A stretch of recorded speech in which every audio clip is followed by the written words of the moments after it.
Welcome back to Sports Center. 90 minutes from glory tomorrow on the pitch in Germany.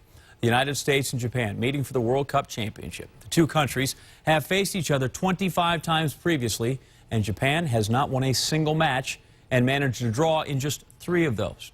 But back home, the players in the women's national team have pushed baseball players and sumo wrestlers off the front page and become unlikely heroes to a country still reeling from its worst ever natural disaster and nuclear crisis. Akiko Fujita of ABC News reports from Tokyo. And it's all turning right for Japan. They are through to a World Cup final for the first time in their history. If the U.S. is considered the favorite of this World Cup, consider Japan the sentimental favorite. The team has never advanced this far on the world stage. Then again, they've never faced such big odds. When you're playing for your country and you're coming from such devastation, I don't think you need to motivate them more than they're motivated just from that. The team nicknamed Nadeshiko, or Beautiful Flower, carries the weight of a country reeling. It's been 4 months since an earthquake and tsunami killed 25,000 people here and triggered a nuclear disaster. Aftershocks and radiation scares continue to rattle the Japanese.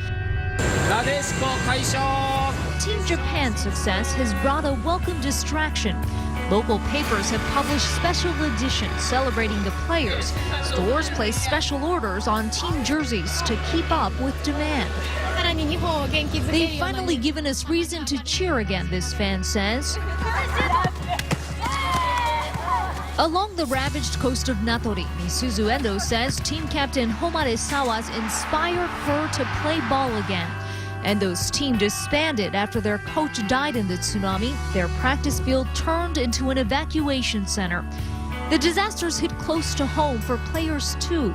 Defender Ayasame Shima worked at the crippled nuclear plant and played for the club owned by plant operator TEPCO. The national coach shared images of the disaster before the team up they're playing for. Youth coach Tom Beyer says just 25,000 girls play soccer in Japan now, making this team's success all the more surprising.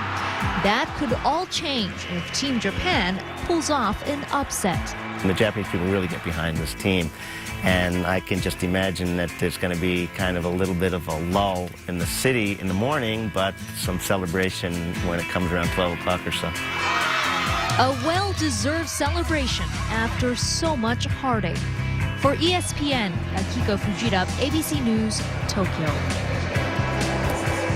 And a viewing reminder, Women's World Cup final between Japan and the U.S. Coverage begins at 2 o'clock Eastern on ESPN. A full-hour pregame show with Bob Lee begins at 1 o'clock Eastern. The U.S. seeking its 3rd World Cup title, its first, however, in a dozen years.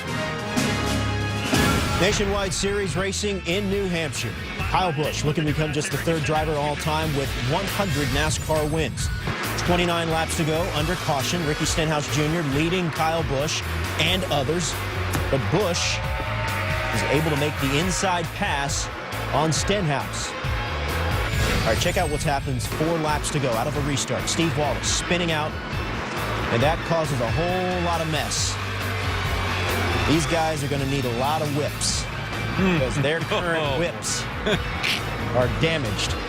Wallace was upset with Brian Scott, so the caution is out. Green-white checkered finish. 2 laps to go.